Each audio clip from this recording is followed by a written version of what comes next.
We are coming down the home stretch in this pandemic-era presidential race, and we have a pretty good sense of where things stand. Or do we? There's been a ton of polling conducted, and it all seems to point to a pretty consistent lead for Joe Biden. But there also seems to be no end to the teeth-gnashing and nail-biting going on by those who wonder whether we really have an accurate picture of things. I'm Michael Jonas from CommonWealth Magazine. Today on the podcast, Polling and Politics in an Age of Uncertainty. We have three very informed voices to help us make sense of things. Jess Bidgood is a national political reporter for the Boston Globe who has been covering the presidential race. Welcome, Jess. Thank you for having me. David Paleologos is director of the Suffolk University Political Research Center, where he conducts national as well as local polling. David, thanks for being here. Great to be here. Thank you. And Steve Koczela is president of the MassInc Polling Group, which operates under the broad umbrella of the Boston think tank MassInc, which is the publisher of CommonWealth Magazine. Hey there, Steve. Good to see you. So we're recording this on Thursday. It's 12 days until the election and only a week or even less to go by the time you're hearing this. Let's just start by having the pollsters here sort of set the table. David, what does all the polling tell you right now? Thank you. Right now, it tells us that the race is a landslide right now for Joe Biden. It's not close in the blue states. Donald Trump is fighting to win Iowa and Ohio, which he won easily. And again, polls are a snapshot in time. Things can change, but looking at the numbers and the size of the numbers in terms of the difference between Biden and Trump, to me, it looks like it's not going to even be close. But again, polls are a snapshot in time. Steve, how do you see things? Yeah, I mean, if the election turns out the way the polls suggest, that is where things are. I mean, I would say that I view things perhaps with just a recollection of that things can go wrong. You know, that's something that I certainly would keep in mind as we go into the last couple of weeks. So I certainly echo what David said about polls are a snapshot in time and things can change. And then also just that I can say that we've fixed a lot of what happened in 2016 as a polling community, and I'm sure we'll get into that a little bit later. But it's also, I think, just worth noting that we're, in some sense, always fighting the last war. You know, we know we fixed what happened in 2016, but just it's something just worth keeping in mind that we don't really know exactly what 2020 is looking like just yet.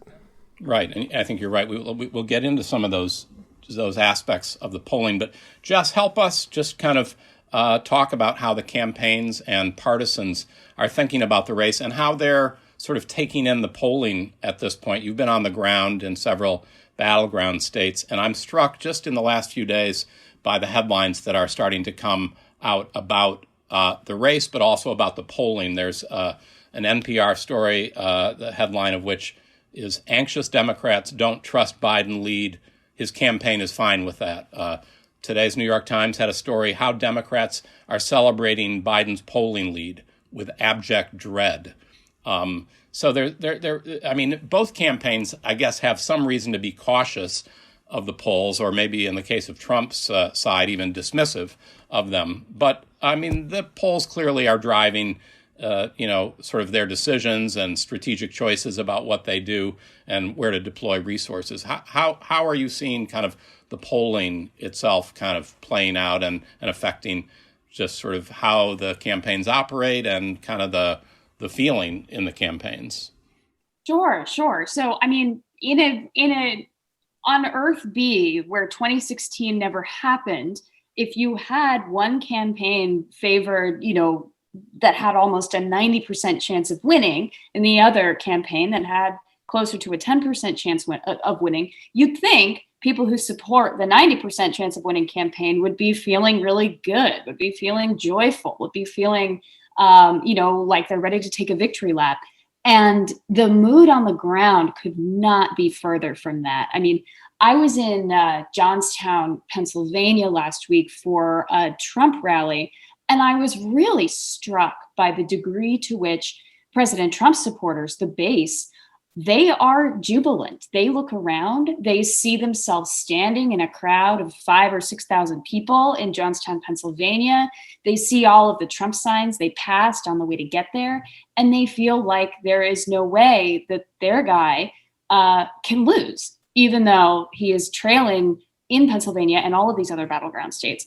Democrats, on the other hand, you read those headlines were a good summation of the mood. They are deeply nervous. I mean, I think most Democrats that I talk to, whether you're talking about voters or you're talking about strategists or campaign people, are like kind of ready to just sort of curl up in the fetal position and wait for November 3rd to pass us by. The trauma of the surprise upset in 2016 is real for Democrats. And so you're seeing the Biden campaign be very careful in its public statements, really go out of its way to tell supporters there is still a path forward for Trump. We can't be complacent. But at the same time, you're also hearing Democrats say that if the polling is right and he is and Biden is up as much as he appears to be, then this is a moment to push not just for a narrow win, but to really push for a landslide. So they're urging people to kind of not let up on that work and keep pushing to go far. But I've been struck by how the mood seems to be the opposite of what you would expect it to be given the numbers. And I kind of expect that to remain the case for the next 2 weeks. This is like maybe when your school kids go to, what is it, like Inside Out Day, where they wear the shirts, everything is backwards.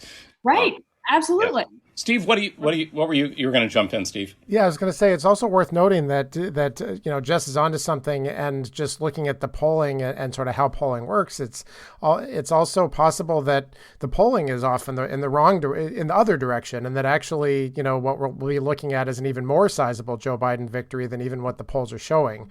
There's some reasons that could potentially be what it is. I mean, one of the big ones is just all the ways that the rules have changed this year, which makes it more difficult to identify exactly who might turn out to vote.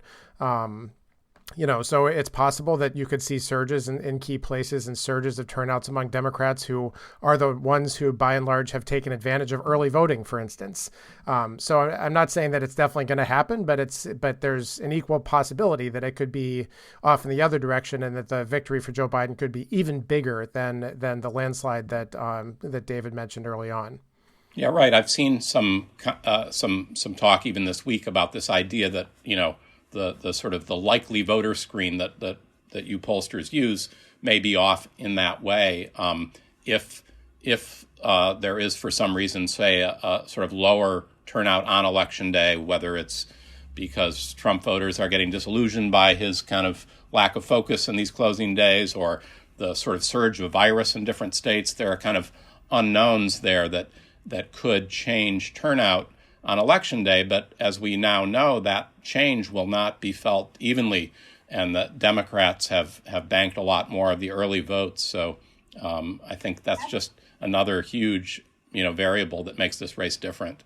It is. And one thing that we're starting to see now that we're just, a little less than 2 weeks out is like we're getting some hard data on this. I was in Florida earlier this week looking at their process of early tallying.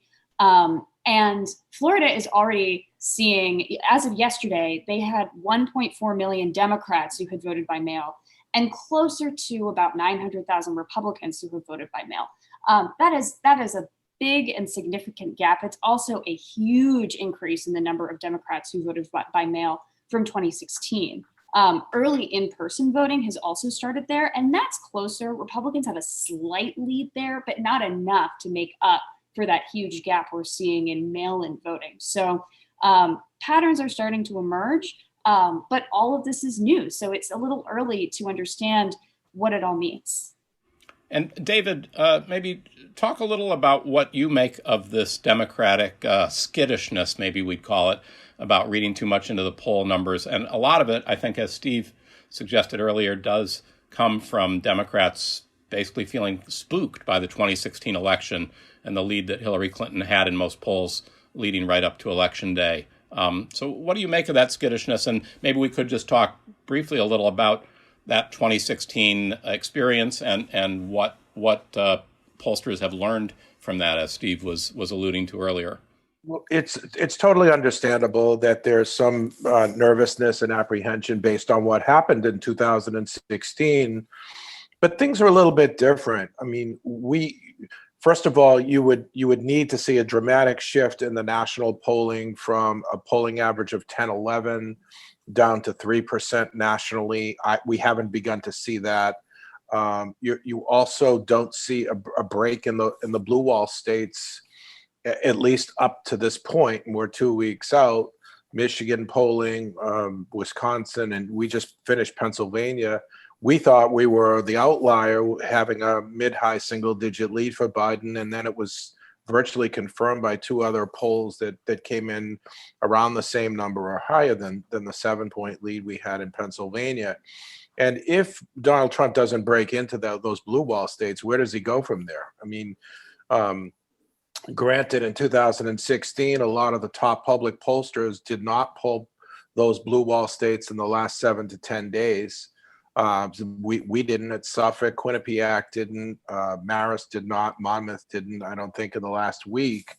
And so if you were an aggregator, if you were Nate Silver or Larry Sabato or Charlie Cook, you had to base your prediction on the Electoral College based on a lot of other polls, and some of which were not as highly rated. And I don't think that mistake was made this time. We're all in the blue wall states, and we keep coming back with the same numbers. Now, having said that, look, a lot can happen in 2 weeks. Donald Trump could hit a grand slam tonight in the debate. The Hunter Biden story could blow up in a way, or maybe Donald Trump brings up the Hunter Biden story in a way that generates news. A vaccine could be announced next week. I mean, there are a number of different scenarios, but I think they're all on the unlikely scale and outside of the bell curve. So, all things being equal, even if the lead comes down from 10, 11 to 5 or 6 nationally, and that could very well happen, you still have Biden comfortably ahead. And if he doesn't lose any of the three blue wall states, even if Donald Trump runs the table and wins Florida, Iowa, Ohio, North Carolina, it's not going to matter. David makes a really good point too, which is one of the things that in the postmortem that pollsters did after 2016, that the report that was put out by APOR, which is the national organization that lots of pollsters belong to, identified the lack of state polling, or the relative focus on national polling, as one of the real issues, one of the things that led to the possibility of the surprise that happened in 2016. So, the national media outlets, a lot of them were focusing more attention both earlier on and also on national polling. And this time, if you're thinking, where were all those New York Times, Siena polls back in 2016? And, it just seems like there's way more state polling. You're right. There is more state polling. So I think that's one of the things too, which I think reduces the chance of something of a surprise happening like happened in 2016. I mean, I think I'm reflexively defensive when people make projections, but it's absolutely true that the issues that we had in 2016, one of which was a lack of high quality late state polling, have been addressed in the intervening years. And I think also it's important to note that there were some signs that things were not quite as sunny for Clinton as people thought back in 2016. David Wasserman, the House editor of the Cook Political Report, has pointed out that in the run-up to 2016, he did start to see Trump running way ahead in House districts that were supposed to be close, that were expected to be close. He saw Trump breaking out a significant lead in those districts. And as he polls close districts now, he's not seeing that. So I do think it's also worth thinking about what signs were missed in 2016 that were there in the polling. They just weren't paid as much attention to, and are those signs there now? And they're not being seen. One other one that I would add to that, Jess, is the favorability numbers for the two candidates. Back in 2016, a lot of the polling we did in New Hampshire basically divided the state into 3 parts. There were people who liked Clinton, people who liked Trump, and people who liked neither. And there was very little crossover between between people who liked Clinton and Trump, for instance. But looking at the polling nationwide, this time Biden has positive favorables in a lot of the battleground states, and Trump has negative favorables. It's not nobody likes anybody. This time Biden does better on favorables, and among those who don't like either candidate, Biden is doing better than Clinton did among the same group, back in 2016. Right. It seems like in 2016, I don't know if you remember, I think it was maybe a speech in Detroit where Trump addressed black voters and he said sort of, what the hell do you have to lose or something? I mean, some ridiculous call for support from the black community. But it seems like more broadly, voters who were really not keen on either candidate sort of took that message to heart. I mean, they did, as you say, kind of break for Trump when faced with two candidates who neither of whom who appealed to them much. I also wonder, this issue about national polls versus state polls, is this a more recent phenomenon that they could diverge in that way? Is that sort of a function of heightened polarization, or has that always been the case that we were maybe sort of had our eye on the wrong thing, but it didn't maybe end up being sort of as costly in terms of the kind of picture it told us? So I think the national polls generally run more Democratic, and that's because of California. California's population is such a big proportion of the popular vote and the national vote, and that's why you see, you see the extra percentage points in the polling right now. So the battleground states are generally polling with Biden plus five or six, and the national polling is Biden plus 10 or 11. So that 4 or 5 point difference does matter, and it's a way it's a check and balance, so that if the national polling does come down to 5 or 6, then it's a race. Then it will be competitive in a lot of the battleground states. If it comes down to 3, like it did in 2016, then Trump has a shot. And obviously, we're not saying definitively that Biden is going to win, but that's at this point in time, 2 weeks out. Certainly, the odds are in his favor, not only because of the national polling, which is an amazing lead, but also because the electoral math is not working well for Donald Trump. So he really has to pull a rabbit out of the hat in the next 2 weeks to try and move the pendulum the other way. I've also just been struck by, when you sort of track the national polling over the course of this year, it's just not budged at all, and that really is a different picture than 2016. There was a lot more volatility.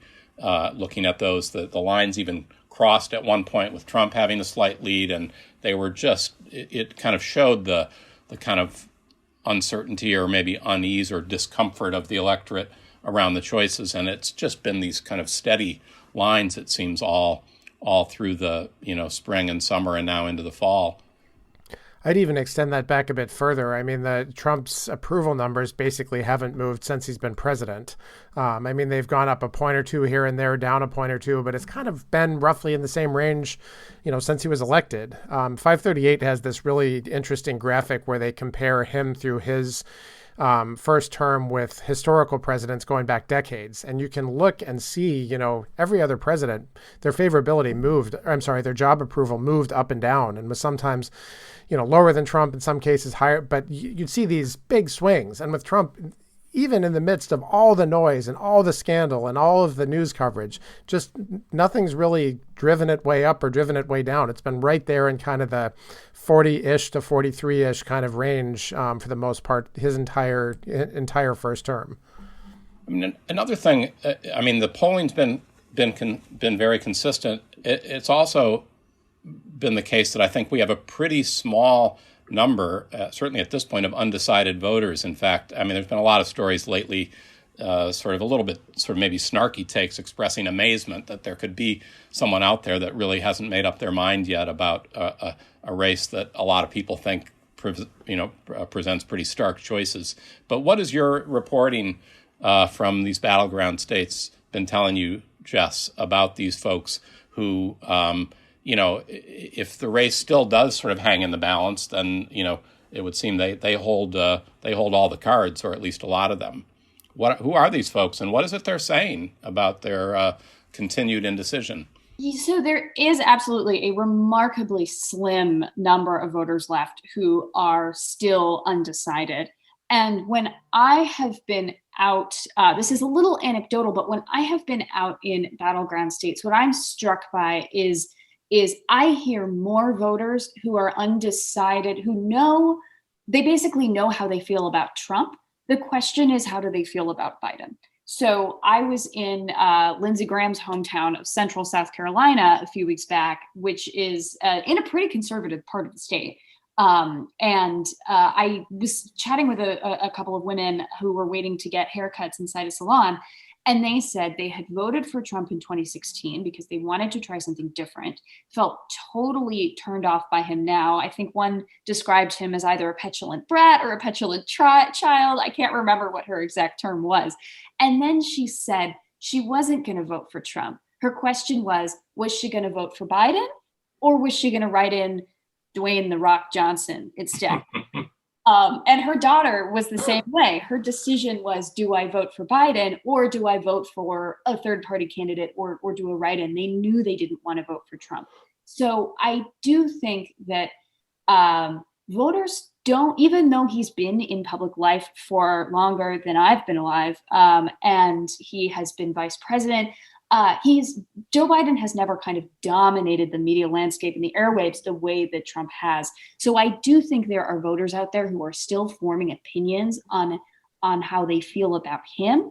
But the number of voters who are deciding between Trump and Biden seems quite small. Those who are left making that decision, many of them may be Republicans who haven't voted for a Democrat in their lives, but are feeling turned off at this point by Trump, by the Trump show. And those are voters that groups like the Lincoln Project or Republican Voters Against Trump are trying really hard to bring over. Those are also voters that the Biden campaign has spent a lot of time trying to bring over by rolling out surrogates, the DNC, who are themselves former Republicans. So that's another group of potentially undecided people that I would be looking at.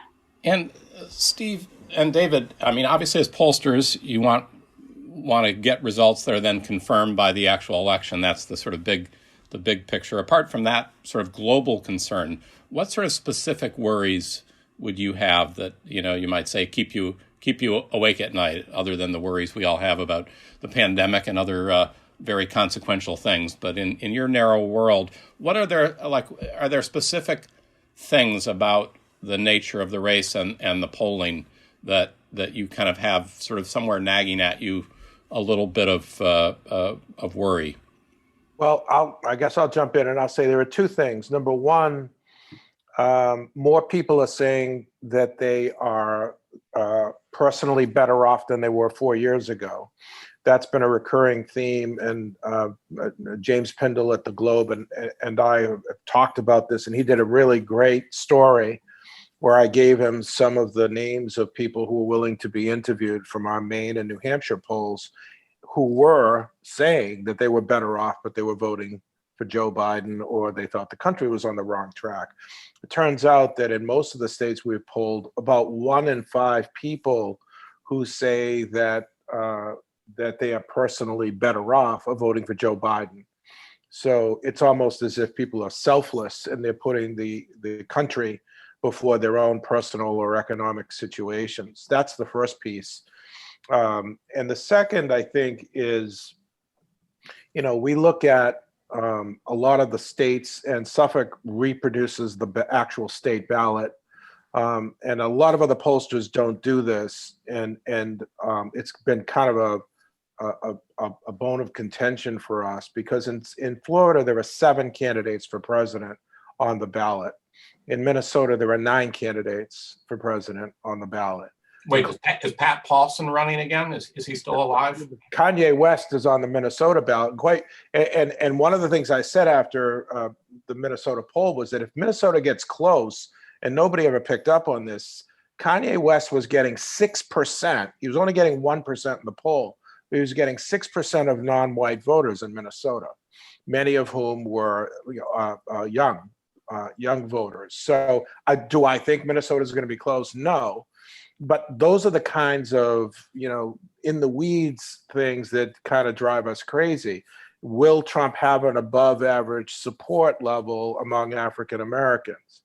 I mean, in the Florida poll, for example, which we had a dead heat at the time, it was even, Gloria La Riva from the Socialism and Liberation Party was getting 1% of the vote. Now, she was getting 3% of the vote from younger voters, and she was getting 2% of the vote from Hispanic voters, both of which would come right off Joe Biden's total, the young and the Hispanic. So, those are the kinds of things that I don't think there's enough polling information. One of the things we were actually thinking of doing was just doing African Americans in Michigan or Pennsylvania or Wisconsin. But with so many states to poll and so much money being expended, we haven't really gotten around to that. And at this point, it doesn't seem like it will matter. But at some point it might, because African American subsets in most polls are, small, 12 to 15%. So it might only be 75 respondents. And you can't really make a conclusive determination based on that. How about on your end, Steve? What do you kind of sort of worry about that could be sort of could be throwing things off? Yeah, I mean, for me personally, we're actually not doing a whole lot of elections polling ourselves this year. I mean, which I have to say is somewhat of a mental health relief for me. I'm jealous. I'm very jealous. I kind of described it as political polling as 2 years of anonymity, 2 months of excitement, 2 days of anticipation, and 2 hours of sheer professional terror. Because no one cares for a while, and then you're watching as your professional reputation hangs in the balance with no possible chance at redemption for years to come. But no, I mean, seriously though, the things in reading the polls, because of course I still consume all the polls that get put out there.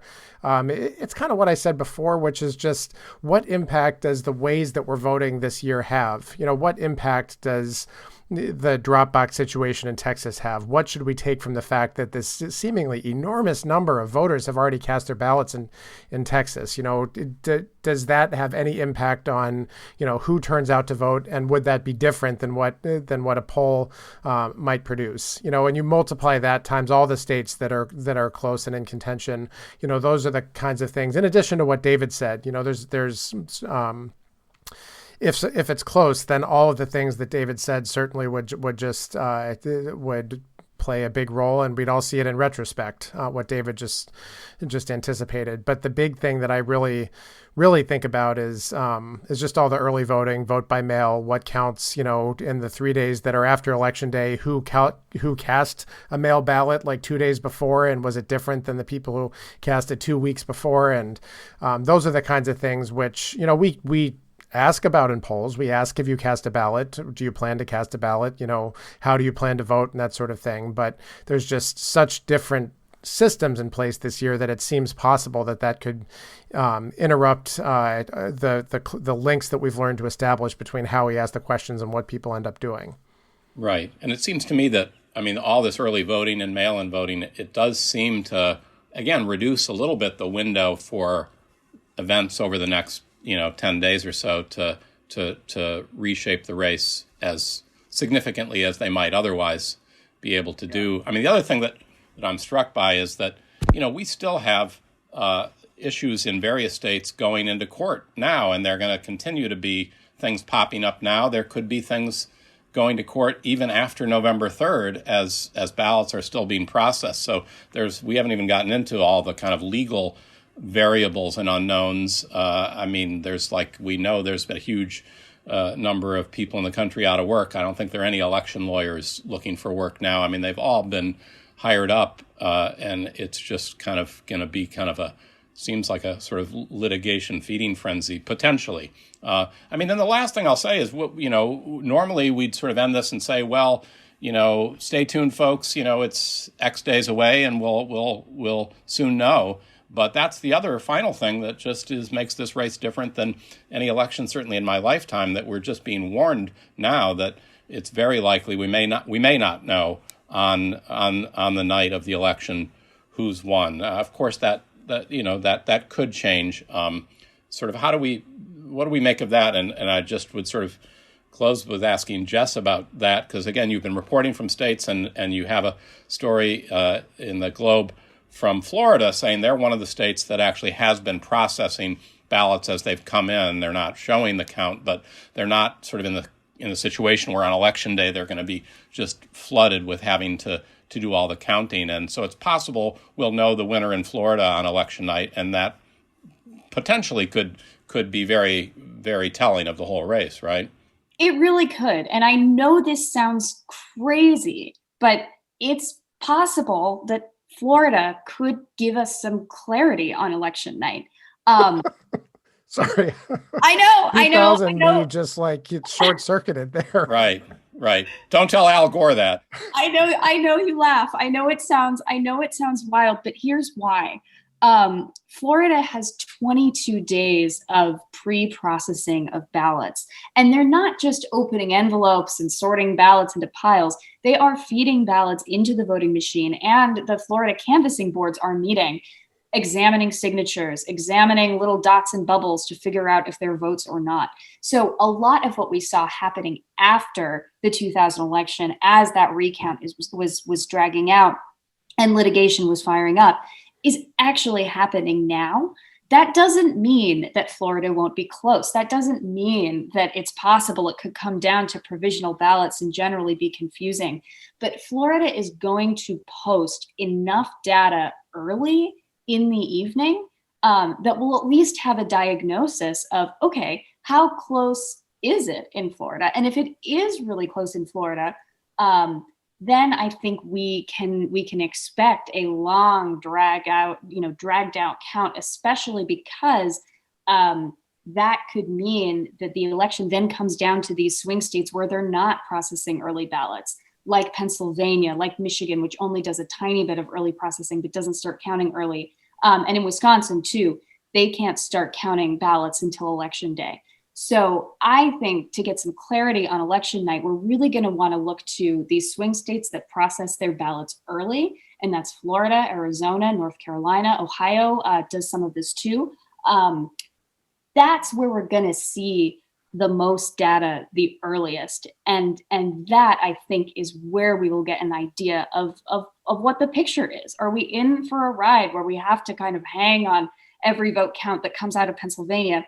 Or are we in for something that actually does look a little bit clearer? And the clarity presumably would come if, say, in Florida or North Carolina or certainly Ohio were showing Biden doing well. That would probably sort of tell you that's the ball game. Absolutely. If you see Biden doing well in any of these swing states that Hillary Clinton lost in 2016 that are posting their results kind of early, that could start to paint a pretty hopeful picture for Democrats on election night. Although there is another caution there.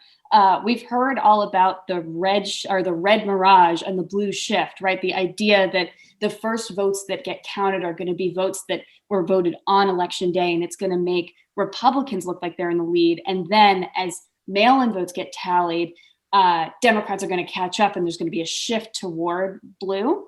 Well, in Florida, we've had, as we talked about earlier, Democrats have a huge lead in mail-in voting. So those first results that get posted may actually be skewed toward Democrats. Democrats may be overrepresented in those results.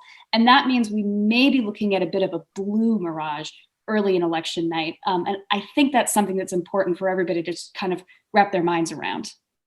All right. Well, that's a lot for us to wrap our minds around, and we're going to leave it there. And I just want to thank you all for a great conversation. Jess Bidgood from the Boston Globe, David Paleologos from Suffolk University, Steve Casella of the Massing Polling Group. Thanks again, everyone.